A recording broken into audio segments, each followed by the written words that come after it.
印度那位少年阿南德说，2026年是文明的大转折之年，土星与罗喉在天上交汇，象征着旧时代的崩解与新纪元的诞生。他甚至讲了一句分量很重的话，他说，2026年是堕落时代的最后一章，也是新黄金世纪的序曲。他还特别点出2026年的4月、7月、11月是3个特别容易出事的时间窗口。被叫做新诺查丹马斯的帕克说，这一年是旧世界的破碎与新世界的浮现。而在更早以前，那位画出漫画我所看见的未来的日本漫画家龙树亮，早就把一场比东日本大地震大3倍的海啸画进了2025年的7月。保加利亚的盲眼婆婆巴巴万家则留下话，说这一年东方与西方会发生大冲突，而人工智慧将主宰所有关键的领域。你有没有觉得很奇怪？这些人来自完全不同的文化，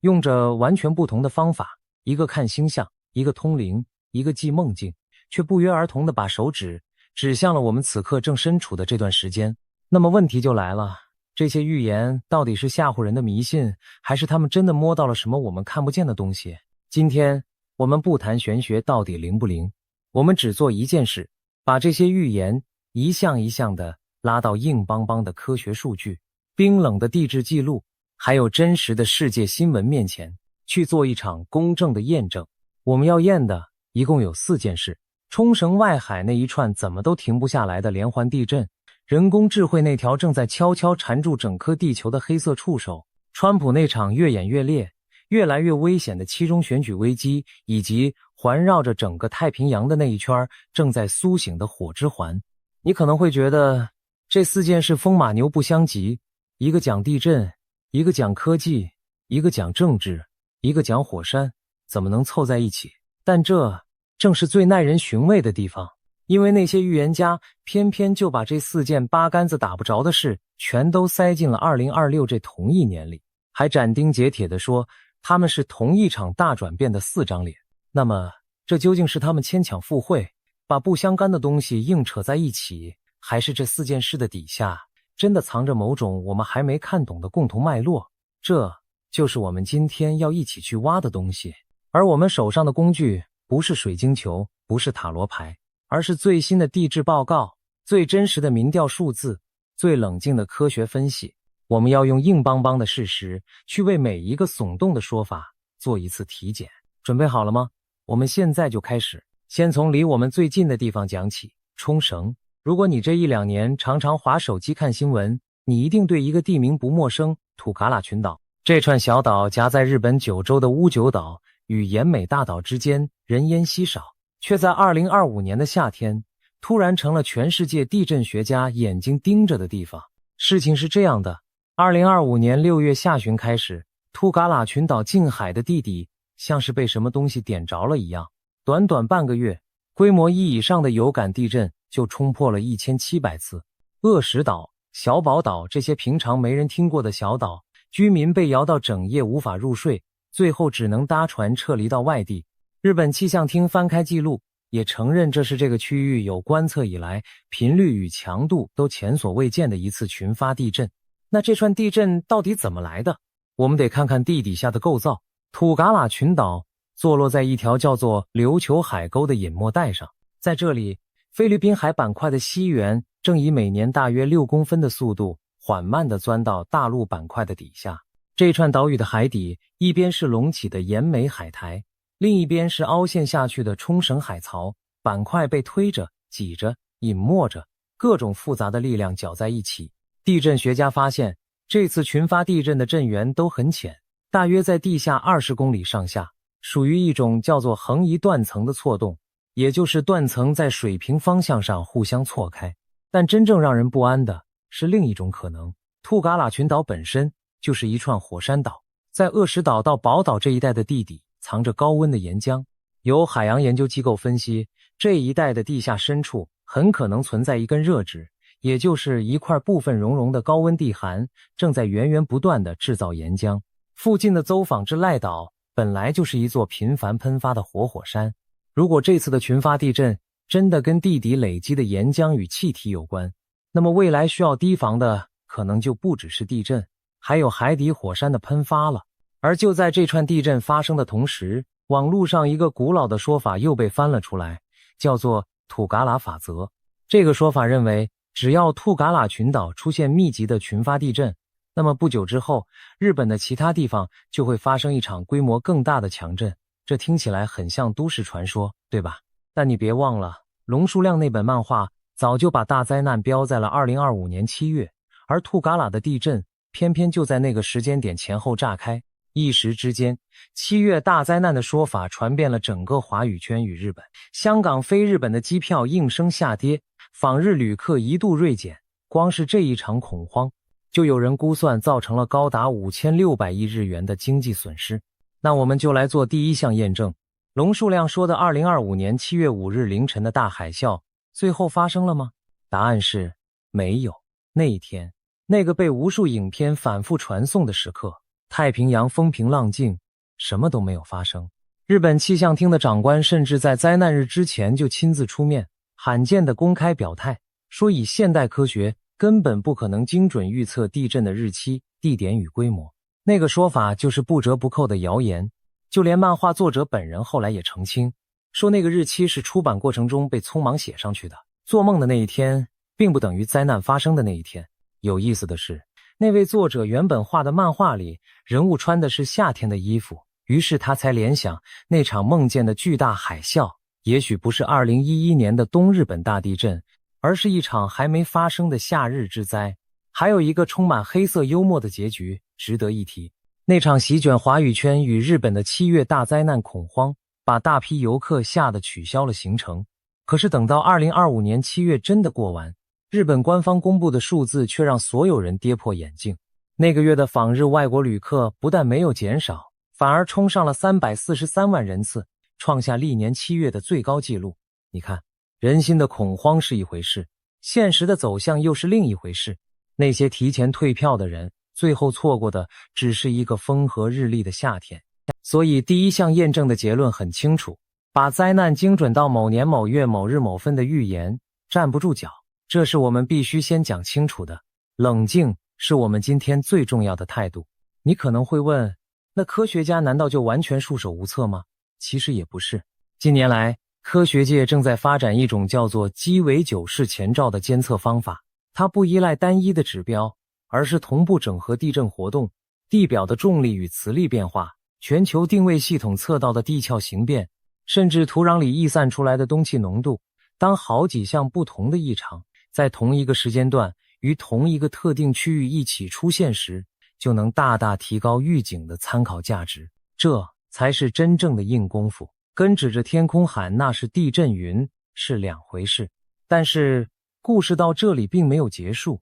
因为地底下的那股力量并没有因为预言落空就跟着消失。时间走到2026年，日本列岛的摇晃不但没有停，反而换了一个又一个地方持续上演。2026年5月20日，冲绳本岛近海发生规模 5.9 的地震，最大震度来到5强。而更让人心头一紧的是进入6月之后的那一连串。6月7日，位于鹿儿岛的樱岛火山大规模喷发，火山灰把整座鹿儿岛市染成灰色，能见度骤降，航班停飞，铁路停驶，连渡轮都被迫停航。6月25日，日本东北的岩手县外海发生规模 6.9 的强震，这是沿着日本海沟的隐没带所释放的能量。隔没几天，6月28日，同样的海域又补上一记规模 6.1。而就在这之间的6月26日，富士山脚下的山梨县东部富士五湖一带也发生了规模 5.6、最大震度6弱的地震。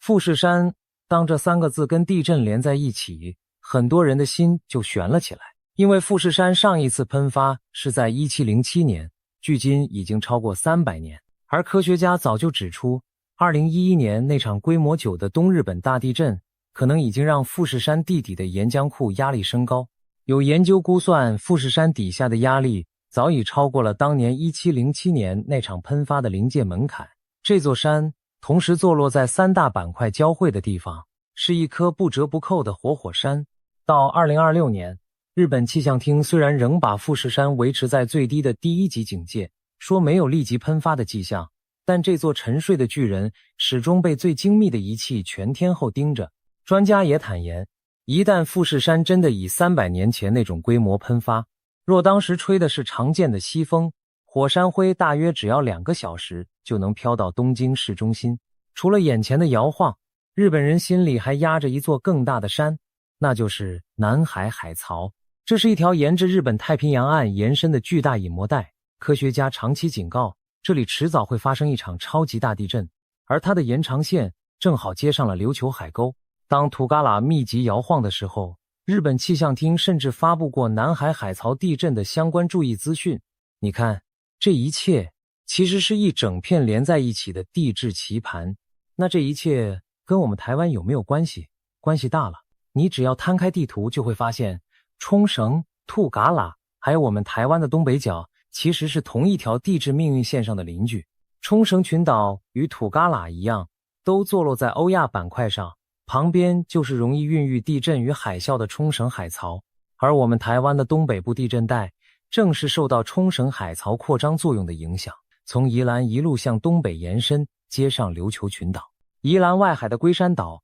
本身就是一座活火山，那一带的地热与海底火山活动跟冲绳海槽是连在一起的。菲律宾海板块以每年大约82毫米的速度斜斜地朝西北方向撞向欧亚板块，这股力量就是台湾地震频繁的总根源。台湾岛本身就是这2个板块猛烈碰撞才被挤压抬升出来的产物。中央山脉到现在每年都还在以大约2公分的速度长高。2026年4月5日，花莲外海发生规模 5.7 的地震，是台湾当年到那时为止最大的一场。前气象局地震测报中心的专家提醒，跟这场地震可能有关联的米伦断层，未来20年出现规模 6.6 以上强震的几率高达 57%， 若把时间拉长到50年，几率更是飙升到 88%。2024年那场花莲大地震并没有真正扯动这条断层，它是否会在近年动起来，是所有人都必须留意的变数。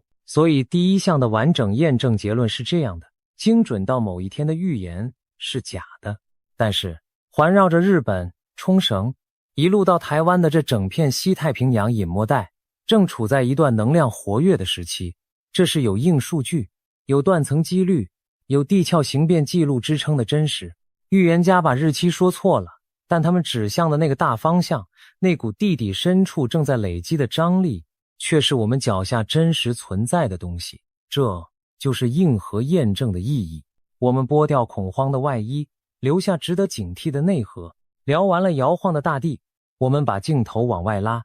到整个太平洋的边缘，去看第二件事：太平洋火环的大爆发。先让我们对这个火环有个概念，这是一条环绕太平洋全长超过4万公里，形状像一个巨大马蹄铁的地质带。全世界大约 90% 的地震，还有大约 75% 的活火山都集中在这一圈。从南美洲的安第斯山脉往北经过北美洲，跨过白令海峡，一路南下穿过堪察加半岛、日本、菲律宾、印尼，最后抵达纽西兰。它为什么这么暴躁？因为太平洋的洋底地壳正沿着这一整圈的边缘，一寸一寸地被周围的板块往地寒深处吞下去。这个过程叫做隐没。板块隐没的时候会把海水一起带进地底，这些水在大约80到150公里深的地方，会让周围的地寒岩石熔变成岩浆，于是火山就一座一座冒了出来。同时被卡住的板块之间会在数十年到数百年间累积起巨大的弹性应力，隔一段时间就会猛烈的释放，那就是大地震。这里有个很重要的科学细节值得我们先讲清楚。所谓的火环其实并不是一个真正连在一起的圆环，它更像是好几十个各自独立的火山区域，刚好都围着太平洋排列。相邻的火山并没有共用同一个岩浆库，它们各自属于不同的板块环境，这一点等一下会很关键。那么这个火环最近真的在苏醒吗？我们来看硬数据。2025年7月29日，堪察加半岛的东南外海发生了一场规模 8.8 的超级大地震，震源深度约35公里。这是近几十年来全球数1数2强大的地震，随之而来的海啸警报一路传遍了整个太平洋沿岸。堪察加为什么这么危险？因为在这里，太平洋板块正以每年大约80毫米的速度钻进鄂霍次克微板块的底下。这个隐没带造就了整条千岛勘察加海沟，还有一整排的火山。其中的克柳切夫火山是整个北半球喷发量最大的活火山，整个勘察加半岛光是活火山就有将近30座。而地震只是个开头，进入2026年，勘察加的火山也接连躁动起来。6月8日，勘察加的西维卢奇火山喷发，把火山灰柱送到10公里的高空，向内陆飘散，航空红色警戒随即启动。不只是勘察加，2026年这一年，全球被确认的火山喷发此起彼落，日本的樱岛反复爆发，菲律宾的马荣火山喷发，印尼的火山甚至传出登山客罹难的憾事，连远在大西洋、西班牙外海的加纳利群岛、特内里费岛的地底，也从6月18日开始，短短2天内录得超过200次的微型地震，让人绷紧神经。这些接连不断的躁动，其实已经实实在在地影响到了许多人的生活。过去10年，火环相对安静，如今却像是从一场漫长的沉睡中缓缓苏醒。原本以火山地热为卖点的观光胜地，一个个被迫拉起警戒。勘察加那场大喷发，让当地的航空与旅游陷入混乱。日本的樱岛一喷发，鹿儿岛的渡轮、缆车、登山步道全部关闭，靠着火山吃饭的旅游业者只能眼睁睁看着客人流失。就连美国华盛顿州的雷尼尔火山也因为地底出现了创纪录数量的小地震，让当地的地震学家与居民一同神经紧绷。一座座原本被视为安稳美丽的地方，如今都成了大自然力量最前线的展示台。这就是火环苏醒对我们最直接的提醒。看到这里，你可能会问，这些散布在地球各个角落的火山，难道是彼此串通好要一起爆发吗？这是一个非常关键的问题，也是硬核验证最该较真的地方。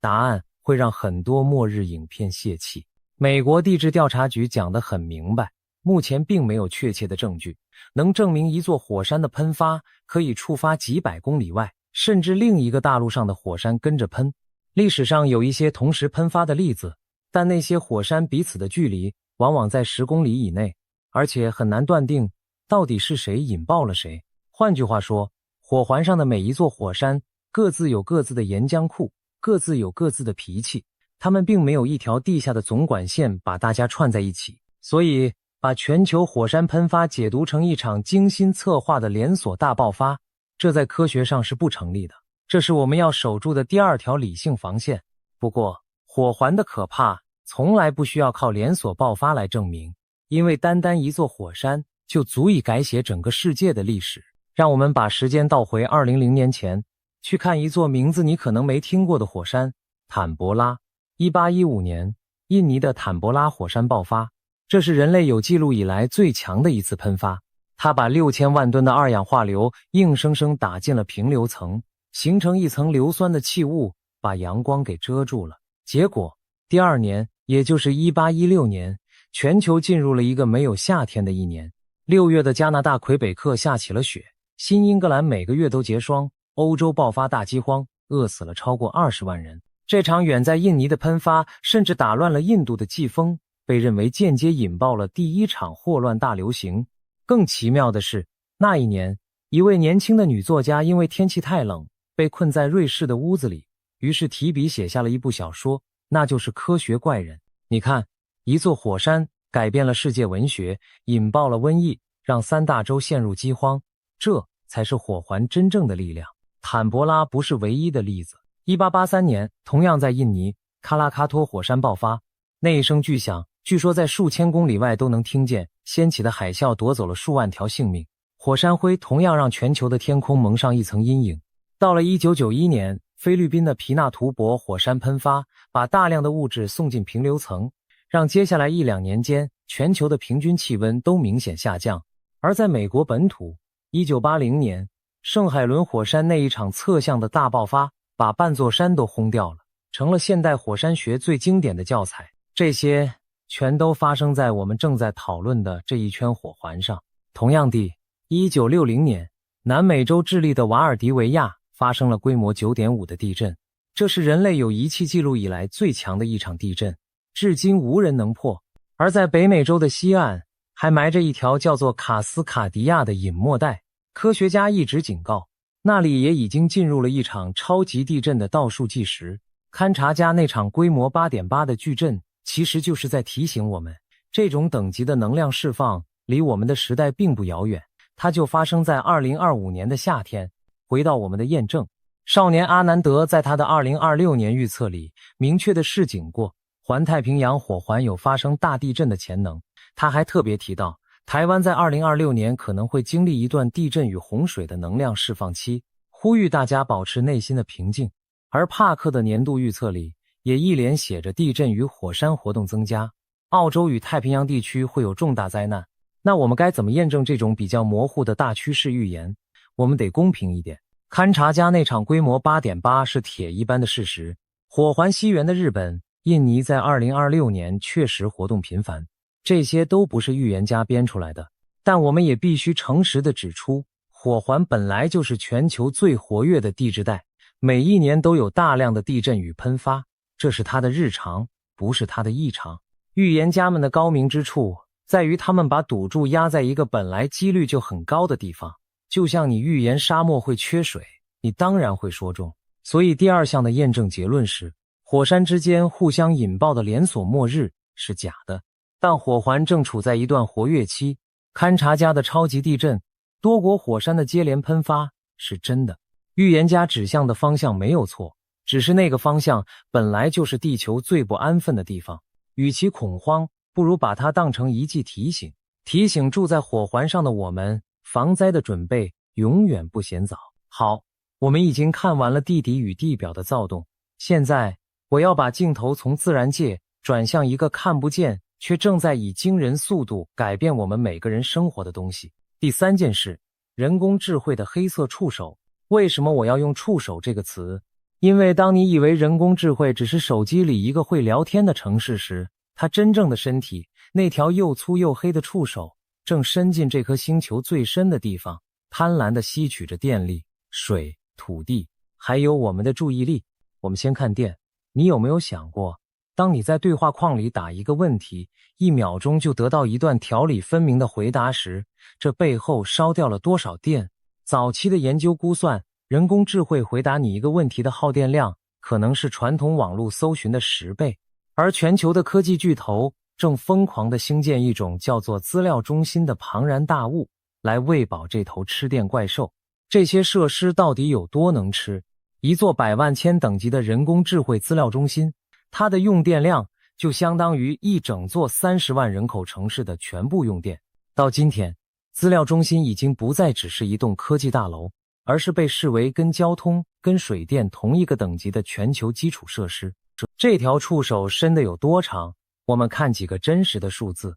2025年，全球云端服务商的资本支出估计高达4450亿美元，而到2026年，这个数字预计将突破5000亿美元。脸书的母公司光是2025年就规划投入600多亿美元扩建人工智慧基础设施，其中2座超大型资料中心从集，一年的耗电量预计就相当于400到500万户美国家庭的用电总和。在美国路易斯安那州，为了喂饱这样一座资料中心，当地的电力公司竟然宣布要兴建10座天然气电厂，总装置容量高达 7.5 吉瓦，超过了整个路易斯安那州现有电网容量的30%。你听懂这里的矛盾了吗？这些科技公司一边高喊着绿能与环保，一边却因为人工智慧那无底洞般的胃口，间接催生出一座又一座烧着化石燃料的电厂。有机构分析指出，这些科技巨头资料中心的实际碳排放量可能远远高于他们对外公布的数字。而这条触手要的还不只是电，它还要水，因为那些高温运转的晶片需要海量的冷却水。从巴西、印度到西班牙、法国，随着这些庞然大物一座座盖起来，当地的社区开始抗议，甚至打起了官司，质问凭什么要用我们的土地、我们的水、我们的电去喂养这些看不见尽头的机器。在美国，自2019年以来，电费已经大涨了超过40%，远远高于同期的整体物价涨幅。而资料中心正是新增电力需求里最大的一块。人工智慧带来的是文明的进步，还是一笔沉重的能源债务？这条触手正把它的代价悄悄转嫁到我们每一个人的电费单，还有我们共同呼吸的空气里。这条触手离我们台湾也一点都不远，台积电一家公司的用电量就已经占了全台湾的 8%到9%，而且比例还在逐年攀升。台电估计2026年到2030年，光是半导体与人工智慧相关产业链新增的用电就会突破5吉瓦，年均的增量是过去10年的2倍以上。有环保团体发布报告，直接把这个困境称为晶片的临界点，意思是当晶片制造的用电量急速成长，能源系统与气候风险正一步步逼近那个无法回头的门槛。台湾赚到了算力供应链的钱，可是那道电力的缺口，那份环境的代价又该由谁来承担？而这还只是他伸出来的第一条触手，真正让那些预言家们感到不安的是他伸向人类心智的那一条。在2026年开年，马斯克就丢出了一连串震撼弹。他非常自信地预测，通用人工智慧将在2026年出现，到2030年，人工智慧的总体智慧水准将超过全人类的总和，到2040年，全球的人形机器人数量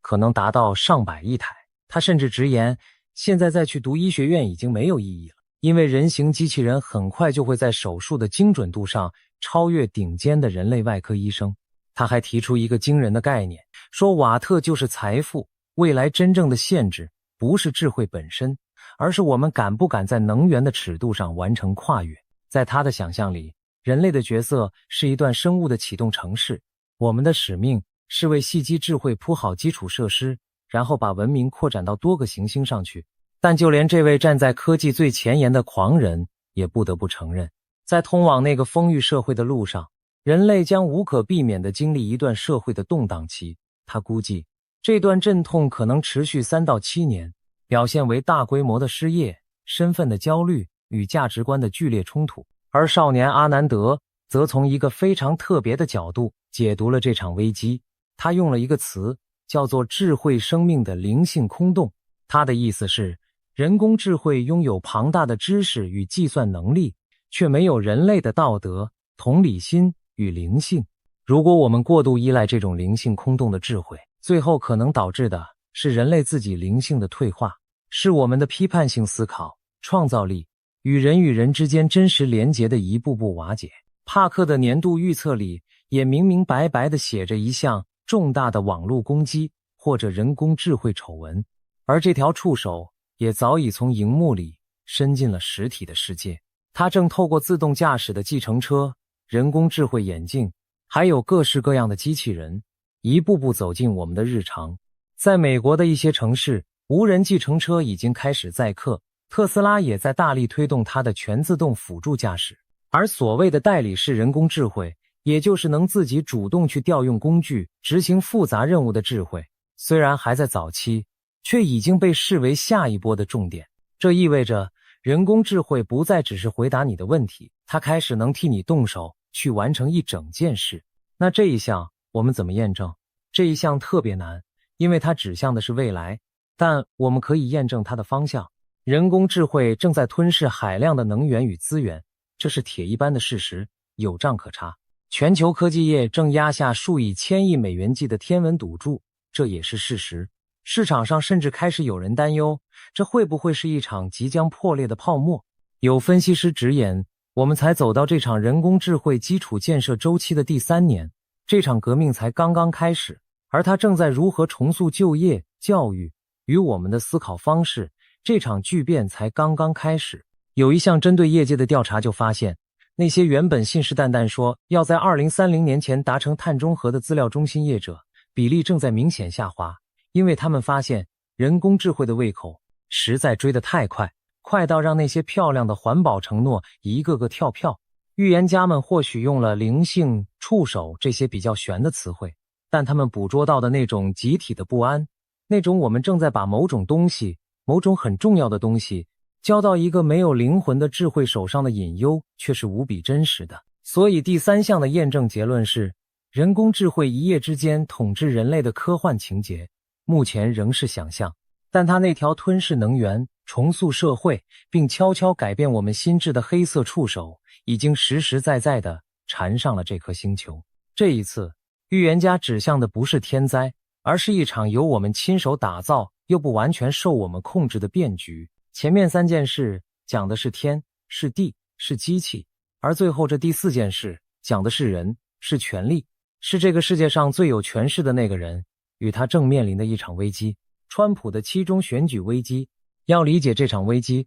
我们得先把时间轴捋清楚。2025年初，川普重返白宫，成为第47任美国总统，带着高昂的声势，但硬邦邦的民调数字画出了一条清楚的下坠曲线。他刚上任时，支持率一度站上50%以上，但到了2026年，这个数字跌到了大约38%到40%，而不支持他的比例则攀升到了57%左右，这是他2个任期以来最低的水准。更关键的是，那群决定选举胜负的中间选民，他们对川普的支持率掉到了只剩30%出头。要知道，历史上每一次总统把期中选举输到惨败的中间选民的支持率几乎都在40%以下，而川普现在的数字已经比2018年那场让民主党大胜的选举前还要更低。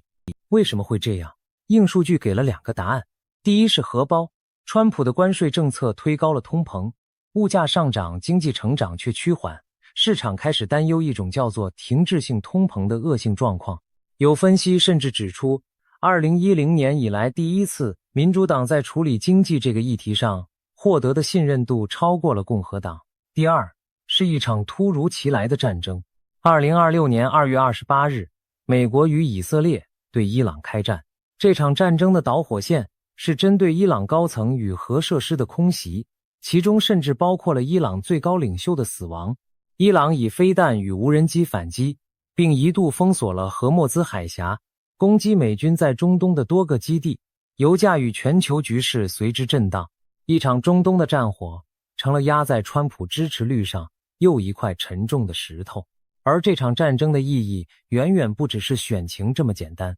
当美国、以色列与伊朗在中东激烈交火，当荷默兹海峡这条全球石油命脉的咽喉被掐住，当战火一度延烧到黎巴嫩、加萨，整个世界都绷紧了神经，生怕这会不会是一场更大冲突的引信。你有没有发现，这正好对上了88万加那句话，东方与西方的大冲突，也对上了帕克反复提到的一场足以改变世界格局的全球冲突。这种山雨欲来的紧张感并不是预言家凭空制造的，而是你我打开新闻就能真实感受到的空气。就像有人不断在计算着那座象征人类末日风险的时钟，指针似乎又往午夜的方向拨近了一点点。2026年之所以让这么多人感到不安，正是因为天上的灾，地上的火，机器的扩张与人间的战火仿佛约好了一样，在同一段时间里一起涌了上来。于是到2026年这一年的11月，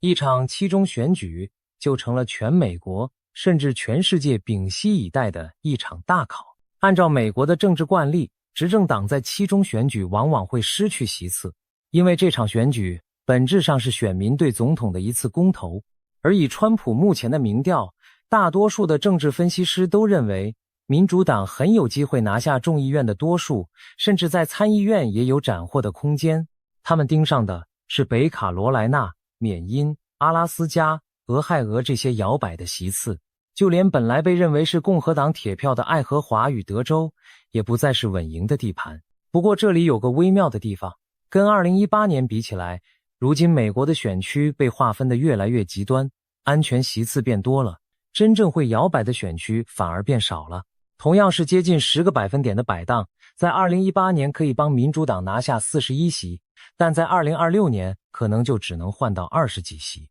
共和党为了守住席次，在多个州展开了选区重划的激烈攻防，司法部门也对一些选民登记团体展开了调查，甚至搜索了办公室，让这场选战的火药味越来越浓。而现在最悬的部分来了，帕克那位新诺查丹马斯早在川普的任期里就做过一个大胆到近乎惊人的预测。他说他感觉到会有一场巨大的全球冲突，而这场冲突可能会让正常的选举变得太过危险而无法举行。他甚至推测，在选举前后那个时间点，可能会因为世界局势太危险而动用某种紧急权力，让川普得以继续留任。他还警告过，日本可能在这个夏天，大约2026年8月，在北部地区遭遇一场神秘的毒气云笼罩。他呼吁众人为此送上正面的祈愿，以减轻它的冲击。而88万家留下的那句东西方大冲突，加上人工智慧主宰关键领域，此刻读来也让人背脊发凉。那我们就来验证这最后一项，帕克的紧急权力预言会成真吗？在这里，我必须非常审慎也非常负责任地说，截至我们此刻整理资料的时间点，2026年11月那场选举还没有到来，8月的日本那朵毒气云也还没有发生，这些都还是悬在未来的问号，是任何人都无法验证的假设。我们能做的是诚实的陈述已经发生的事实。伊朗战争是真的，川普的民调跌到危险水位是真的，共和党在期中选举面临严峻的逆风是真的。至于紧急权力、选举延后这些说法，目前纯属预言家的个人臆测，没有任何官方的依据。帕克说对了大方向里的紧张氛围，这一点我们可以承认，但他描绘的那个具体结局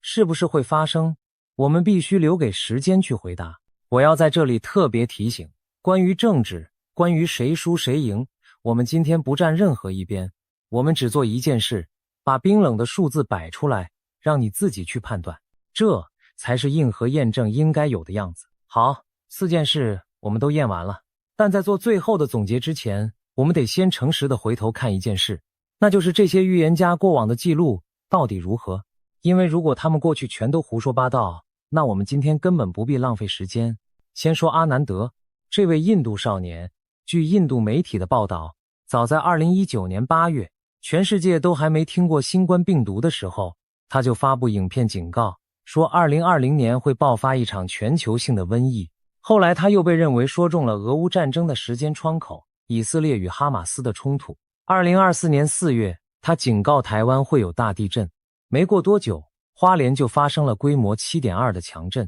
2025年3月，他预警缅甸与喜马拉雅一带会有大地震，结果缅甸真的发生了大地震，时间只差了大约1周，距离大约差了800公里。他的追随者宣称他的准确率高达 98%。 再说帕克，这位拥有20多万订阅的英国通灵者，宣称自己说中过英国女王的过世、川普2016年的当选，还有新冠疫情。2026年，他更声称自己准确预言了伊朗最高领袖之死，因为在那之前他就说过会有针对伊朗核设施的攻击，而这确实以某种形式发生了。他还预言了格陵兰的问题会以一场巨大的经济交易收场，而不是军事的占领。他认为真正的重点是那里的石油与稀土金属，而在他那幅2026年的巨大图景里，还画了更多惊人的场景，包括英国国王查尔斯的离世、伊朗神权体制的崩解，甚至是他口中中国走向分裂的开端，还有北大西洋公约组织的削弱，以及到2030年前后，一个全新的国际维安机构将从旧秩序的废墟中诞生。他反复强调，这些都是困难时代最后的阶段，一个更好的时代即将到来。至于钱的问题，阿南德也留下了一个很具体的预测，他认为2026年黄金的价格可能会飙涨到原本的4倍。在一个战火纷飞、通膨高涨、人心惶惶的年代，人们涌向黄金这类实体资产避险，本来就是很符合直觉的反应。你会发现，这些预言很多时候并不是凭空捏造，而是把当下已经存在的种种张力，用一种戏剧化的方式往前推演与放大。但是，硬核验证的精神就是不能只听一面之词，我们也得指出这些说法的另一面。所谓的准确率 98% 是无法被客观验证的，因为预言的时间与地点往往含糊不清，事后怎么解读都可以。像新冠这种疫情、战争、地震，很可能是基于对当时地缘局势、地震活跃带、公共卫生风险的深入研究，而不是什么超自然的力量。更别提，这整个预言的产业链背后本身就是一门生意。当年龙叔亮的漫画，光是完全版加上电子书就卖破了100万册，网络上解说预言的频道一个接一个开，有人靠着这个1个月的广告收入就高达数十万。恐惧被包装成了内容，被拿去换取点阅，换成了真金白银。社群平台的演算法又把相信的人推给相信的人，把怀疑的人推给怀疑的人。于是在同一个网络空间里，硬生生长出了两个平行世界。所以让我们往后退一步，把这4块拼图，冲绳的连震、火环的躁动、人工智慧的触手、川普的危机放在一起，看看他们到底拼出了一幅什么样的画面。你发现了吗？这4件事表面上八竿子打不着，一个是地质，一个是科技，一个是政治。可是那些预言家却不约而同地把他们全都收进了2026这同一个篮子里。阿南德说这是文明的大转折，是堕落时代的最后一章。帕克说这是旧世界的破碎与新世界的浮现。他们用的词不一样，指的东西却惊人的一致，都是一种秩序的瓦解与另一种秩序的重生。那么硬核验证到最后，我们到底验出了什么？我们验出把灾难精准到某年某月某日的预言全都落空了。我们验出火山连锁引爆的末日剧本在科学上并不成立。我们验出人工智慧一夜统治人类还只是科幻。我们也验出川普被紧急权力留任的说法目前只是臆测。这是理性的一面，是我们对抗恐慌最坚实的盾牌。但同时我们也验出了另一件事，一件更值得我们深思的事。这些预言家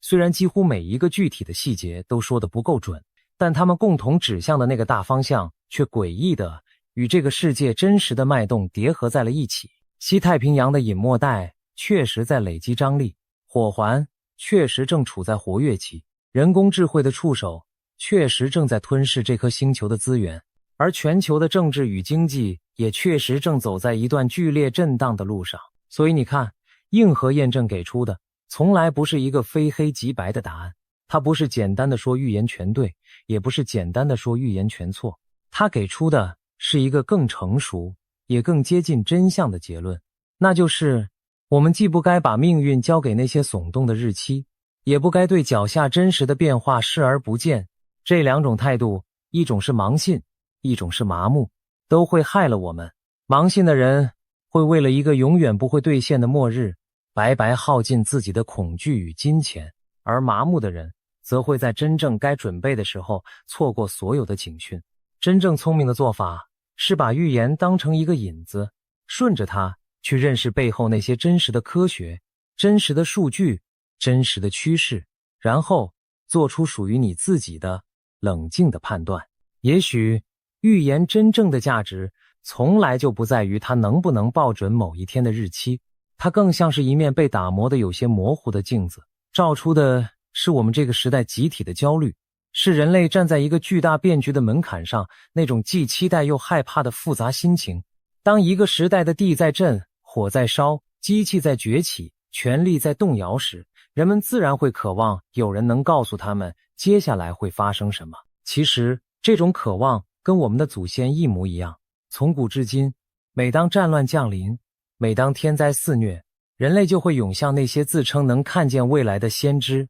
巫师与神谕。这不是我们这个时代才有的软弱，而是刻在人性深处的本能。面对未知，我们害怕，而任何一种对未来的描述，哪怕它模糊，哪怕它害人，都比一片空白的黑暗来得让人安心。这就是为什么在一个资讯爆炸的年代，这些古老的预言非但没有消失，反而透过网络传播的比以往任何时候都更快更远。当年龙树亮的漫画正是因为香港的网红一介绍，又被华语圈的知名频道一转述，才在整个中文世界掀起了惊涛骇浪。恐惧顺着这条资讯的河流一路奔涌，而这条河流最危险的地方在于，它会把我们每一个人冲进一个只剩下同温层的小房间。相信的人只看得到更多让他相信的内容，怀疑的人只看得到更多让他怀疑的内容。演算法像一双看不见的手，悄悄地把整个社会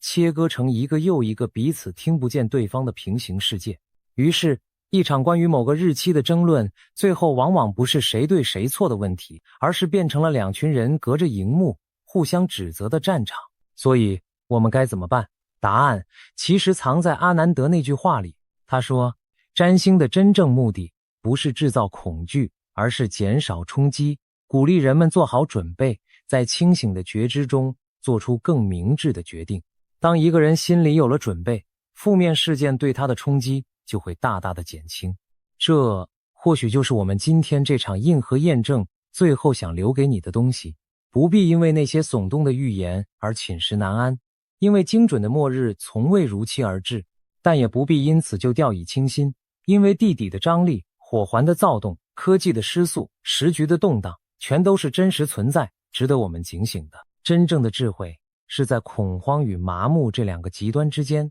找到那条清醒的中间路。准备好你的防灾包，看清楚你手上的资讯，守住你内心的平静。天塌不下来，但脚下的路要我们自己一步一步踏踏实实地走下去。2026年还没有走完，这场关于我们共同命运的验证也还在继续。而下一次，当又有人告诉你某某日子将有大难时，希望你会想起今天，然后淡淡一笑，回到你该过的生活里。因为真正能保护我们的，从来不是预言，而是我们自己那颗既懂得敬畏又不失冷静的心。